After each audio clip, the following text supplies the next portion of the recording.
Welcome back to our channel. आज की video में पढ़ेंगे TWS के बारे में, यानी थिक वेब स्विच। इसके नाम में ही छुपा हुआ है कि थिक वेब, यानी ये ऐसा स्विच जिसका जो वेब होता है वो मोटा होता है। इसकी वेब की ज़्यादा मोटाई की वजह से ही इसे TWS बोलते हैं। देखिए, नॉर्मल जो टर्नआउट होते हैं उसमें एक्चुअल में क्या होता है, 3 पार्ट्स होते हैं। पहला होता है स्विच असेंबली, दूसरा होता है लीड असेंबली, तीसरा होता है क्रॉसिंग असेंबली। इस सब के से मिलकर एक टर्नआउट, यानी एक जिसे हम पॉइंट भी कहते हैं, वो बनता है। तो आज यानी TWS में हम स्विच असेंबली के बारे में पढ़ेंगे, वो भी जो नया स्विच है TWS, सिर्फ उसके बारे में। शुरू करते हैं। TWS की ज़रूरत क्यों पड़ी? देखिए, आज के समय पे ट्रैफिक डेंसिटी बहुत अधिक हो चुकी है, गाड़ियों की स्पीड भी बहुत ज़्यादा हो गई है, और एक्सल लोड में भी जो ट्रेन्स होती हैं उनके व्हील्स में एक्सल लोड की बढ़ोतरी की गई है। इस वजह से आज के समय पर TWS पॉइंट की बहुत अधिक ज़रूरत है। इसका ड्राइंग नंबर होता है T6155, 60 kg का T6155।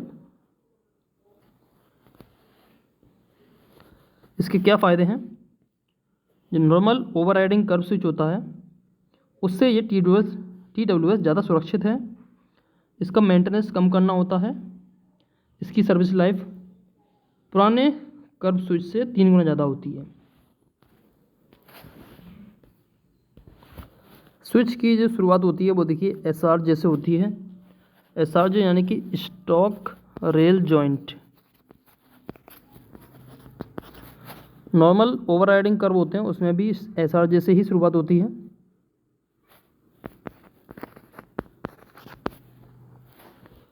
इसमें थ्रो ऑफ स्विच होता है 160 ±3।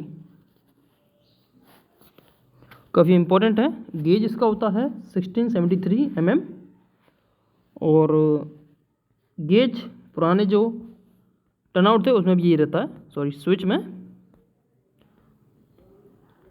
स्टॉक रेल के साथ ESC लगाई जाती है और कोई होल बोल्ट का इस्तेमाल नहीं होता। पुराने जो आपके ओवरराइडिंग कर्व स्विच थे उसमें इस्तेमाल किए जाते थे बोल्ट के साथ स्टॉक रेल को, नट बोल्ट के साथ स्टॉक रेल को जोड़ा जाता था। इसमें आप ERC और लाइनर्स के द्वारा स्टॉक रेल को होल्ड करते हैं। इसमें देखिए आप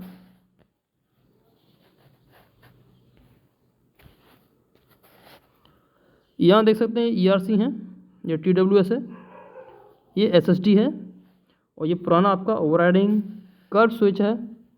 ये नट बोल्ट के साथ स्टॉक रेल टंग रेल को जोड़ा जाता था। नेक्स्ट देते हैं ये ड्राइंग जो होती है TWS पॉइंट की, स्विच की। ये देखिए, थोड़ा सा ब्लर दिख रहा होगा आपको। यहाँ पे दिख रहा है आपको 1 नंबर स्लीपर, 2 नंबर स्लीपर और 3 नंबर स्लीपर। यहाँ से ये SRJ है। SRJ के बाद आपके स्लीपर स्टार्ट हो जाते हैं 1 2 3 स्लीपर, और पहले और दूसरे स्लीपर पर कोई भी गेज टाइपलेट नहीं होती। तीसरे नंबर के और चौथे नंबर स्लीपर पर होती है गेज टाइपलेट। यहीं आपकी मोटर पॉइंट होती है जो कि SNT द्वारा कंट्रोल की जाती है, SNT विभाग द्वारा। अब देखिए, 1 और 2 नंबर स्लीपर के बीच में स्लीपर स्पेसिंग होती है 457 mm। 2 और 3 नंबर स्लीपर के बीच में होती है 505 mm। और सबसे इम्पोर्टेंट 3rd और 4th नंबर स्लीपर के बीच में होती है आपकी 745 mm। 3rd नंबर स्लीपर पर ही मोटर पॉइंट होती है 3rd और 4th के बीच में, तो इसीलिए यहाँ स्लीपर स्पेसिंग थोड़ी ज़्यादा है। 13 नंबर स्लीपर पे आपकी SSD होती है, जहाँ स्प्रिंग सेटिंग डिवाइस।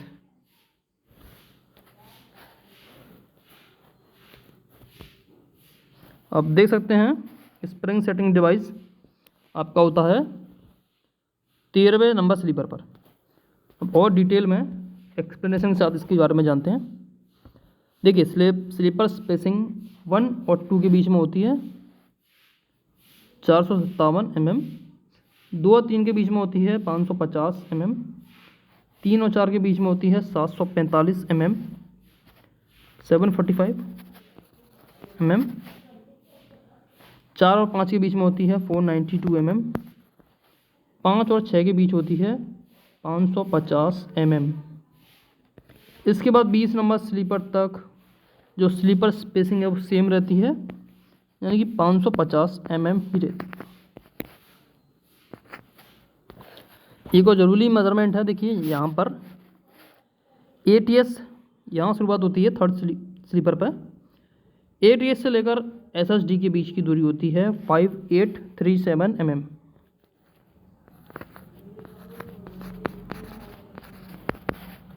और स्विच की लेंथ होती है वो होती है 10,125 mm।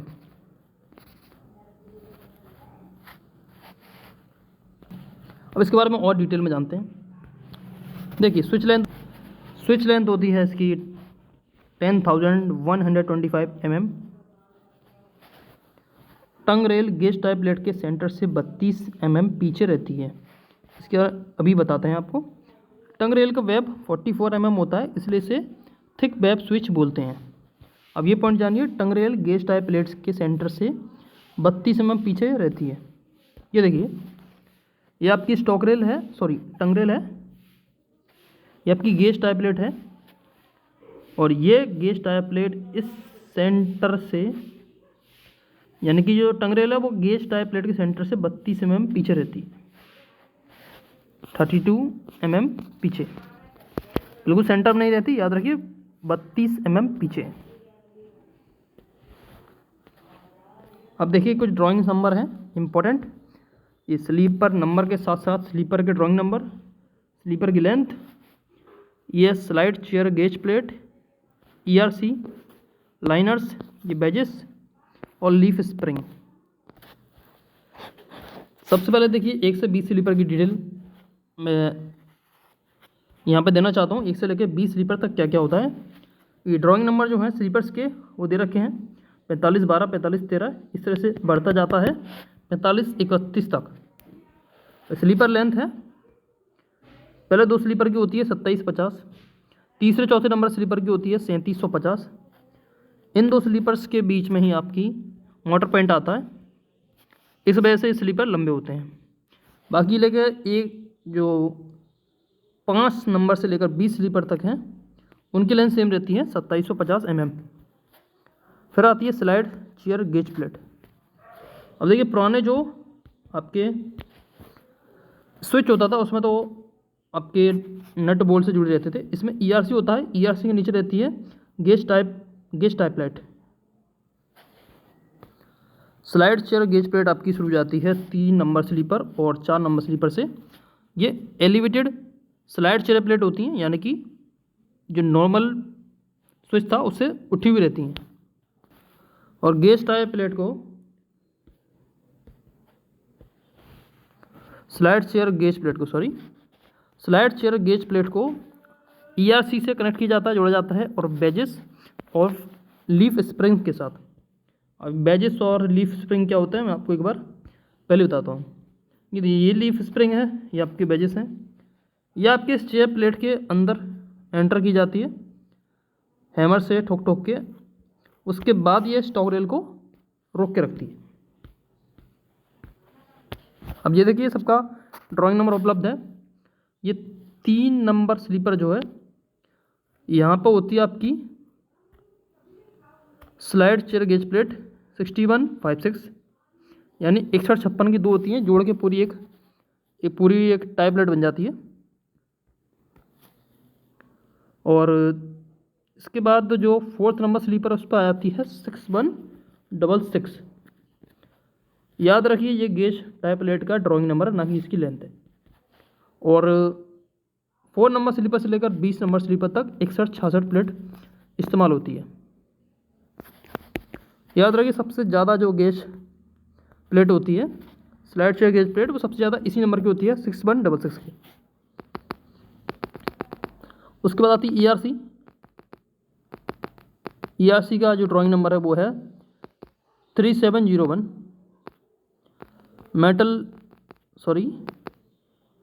ERC के अलावा जो लाइनर्स होते हैं वो आपके इस्तेमाल होते हैं GFN 3706, ये मेटल्स के लाइनर इस्तेमाल होते हैं।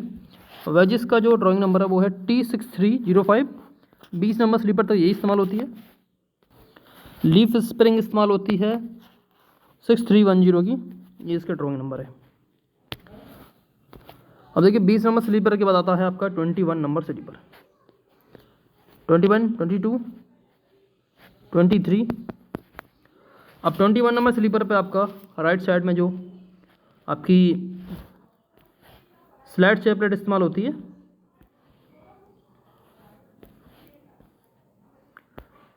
जो आपकी शेयर प्लेट इस्तेमाल होती है वो होती है 6167 की, दोनों साइड ये एक जैसी होती है, 6167। उसके बाद 21 नंबर पर होती है 68 नंबर की 6168।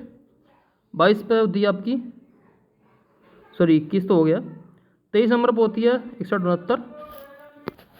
इस तरह से 27 नंबर स्लीपर पर 6173 नाम की नंबर की प्लेट इस्तेमाल होती है। स्विच आपका लगभग 27 नंबर स्लीपर तक रहता है, इसलिए यहीं तक डिटेल दी गई है। अब देखिए स्लाइड शेयर गेज प्लेट को देख लेते हैं।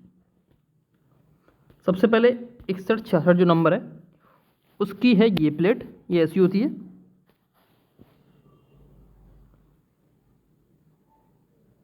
और जो बाकी की चेयर प्लेट है एक बार उनको भी देखिए पास से। ये देखिए ये है आपकी 74 नंबर की चेयर प्लेट, 76, ये 75 और ये 74। ये इनके रबर पैड हैं जो इस्तेमाल होते हैं, ग्रूव रबर पैड। और ये हमारी SSD यानी स्प्रिंग सेटिंग डिवाइस। इस इमेज में देखिएगा जो आपकी टंग रेल है वो यहाँ से इस तरह की डिज़ाइन की होती है।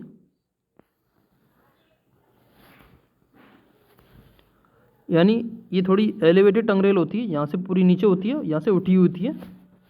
और इसी तरह से इसकी जो चेयर प्लेटें वो होती हैं। ये देखिए आप यहाँ से देख सकते हैं, ये आप जो चेयर प्लेट हैं वो आपकी 6166 की है। और ये भी यानी कि 20 स्लीपर तक ये आ गई। इसके बाद देखिए स्लीपर नहीं है तो क्लियर नहीं है ये कौन सी नंबर की चेयर प्लेट है, लेकिन जो आपकी ये चेयर प्लेट है ये 6166 के बाद की जो आती है वो चेयर प्लेट है। ये SSD डिवाइस है जो कि 13 नंबर स्लीपर पर होता है। 13 नंबर पर होता है आपका स्प्रिंग सेटिंग डिवाइस।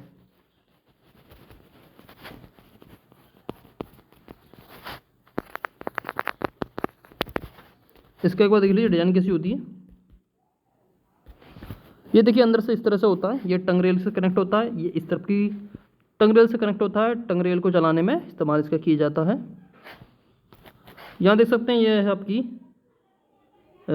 टंग रेल और ये स्टॉक रेल, इस तरह से दोनों के बीच में कनेक्ट रहता है।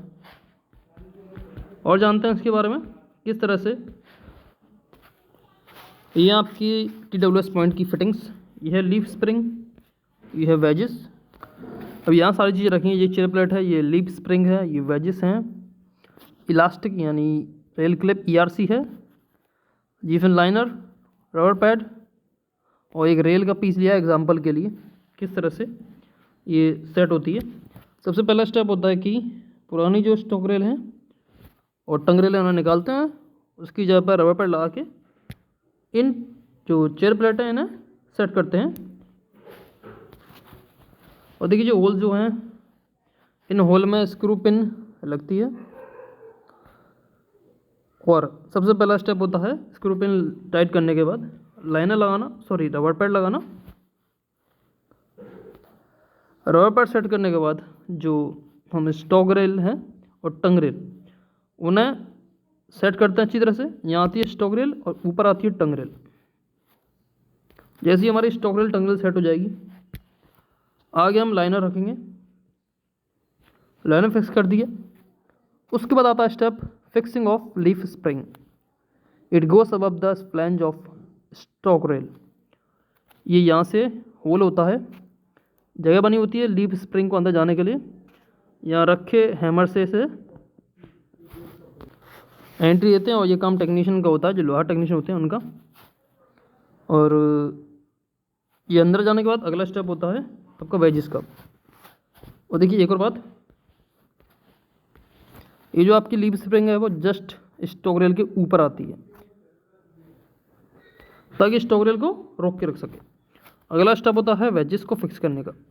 ये होती है वेजिस, इनको यहाँ एक होल बना रहता है और जो छोटे हैमर से इन्हें अंदर धीमे धीमे ठोक के अंदर किया जाता है। अब देखिए वेजिस ये येलो पेंट में दिखाई गई है इस इमेज में, ताकि दिख सके कि वेजिस स्टॉक रेल को किस तरह से रोकती है। ये जो वेजिस होती है वो आती है आपके लीफ स्प्रिंग के जस्ट ऊपर और जो करती है स्टॉक रेल पर प्रेशर अप्लाई करती है, जिससे स्टॉक रेल रुकी रहती है। ये एक इमेज जो पहले भी दिखाई थी आपको। अंतर दोनों में क्या अंतर है और जानते हैं इसके बारे में। देखिए अब बात करते हैं मेन डिफरेंसेस की, दोनों के बीच में क्या अंतर है, यानी कि नॉर्मल, ओवरराइडिंग कर्व और TWS के बीच में। ये अंतर आपको जरूर पता होना चाहिए। सबसे पहला है वेब विथ, यानी वेब की मोटाई जो होती है नॉर्मल ओवरराइडिंग कर्व स्विच में होती है 16.5 mm, TWS में होती है 44 mm। काफ़ी फ़र्क है मोटाई में। दूसरा है throw up switch. Throw up switch आपकी होती है 115 ±3। अब जिसको ये नहीं पता है थ्रो अप स्विच क्या होता है, इस इमेज को देखें। ये देखिए ये स्टॉक रेल, ये टंग रेल। जब यह अभी ये आपकी इस पोजीशन में है, स्टॉक रेल टंग रेल जुड़ी हुई है, यानी कि नॉर्मल पोजीशन में है। अब ये रिवर्स पोजीशन में आएगी तो यहाँ गैप बनेगा, ये यहाँ आ जाएगी टंग रेल, बीच में इनके गैप में गैप होगा। ये जो बीच में गैप होता है वही होता है थ्रो अप स्विच। तो हम तो यहाँ पर थ्रो अप स्विच होता है ओवरराइडिंग कर्व में 115 ±3, TWS में होता है 160 ±3। Slide share plate. Slide share plate को स्टॉक रेल से बोल्ट के द्वारा कनेक्ट किया जाता है पुराने वाले कर्व स्विच में। TWS में इस्तेमाल होती हैं एलिवेटेड स्लाइड शेयर प्लेट। और ये क्या करती हैं, इसको हम कनेक्ट करते हैं ERC और लाइनर्स से। इसमें ERC लाइनर्स इस्तेमाल नहीं होते, नट बोल्ट इस्तेमाल होते हैं। स्ट्रेचर बार।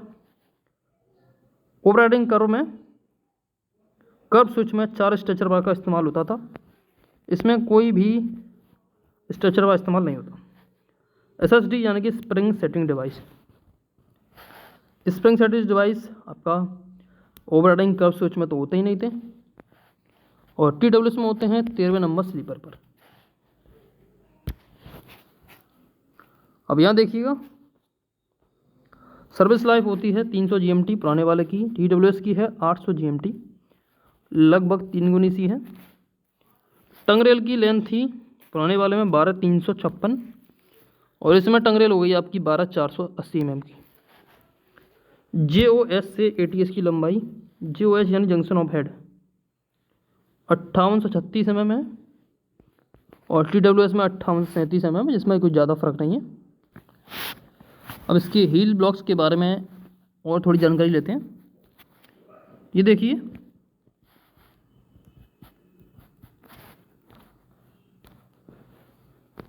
स्विच की लेंथ जो होती है वो होती है आपकी 10125 mm। अब जैसे स्विच होता है ख़त्म तो वहाँ से एक हील ब्लॉक की एंट्री होती है, शुरुआत होती है। हील ब्लॉक तो नॉर्मल जो आपके कर्व होते थे पुराने वाले उसमें भी होता था, तो यहाँ कुछ अलग है, लेंथ डायमेंशन अलग है। हील ब्लॉक का जो ड्राइंग नंबर है वो है आपका 2775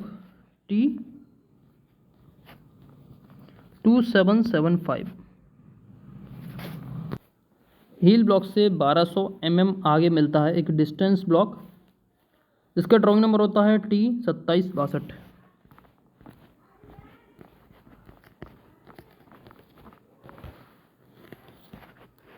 ये 1200 mm आगे होता है डिस्टेंस ब्लॉक।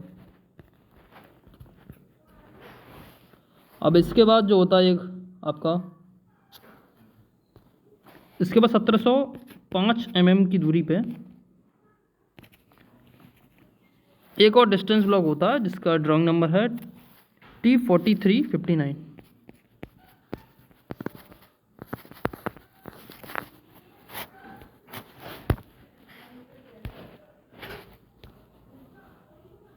और लास्ट में एक और डिस्टेंस ब्लॉक होता है, वो 550 mm की दूरी पर होता है।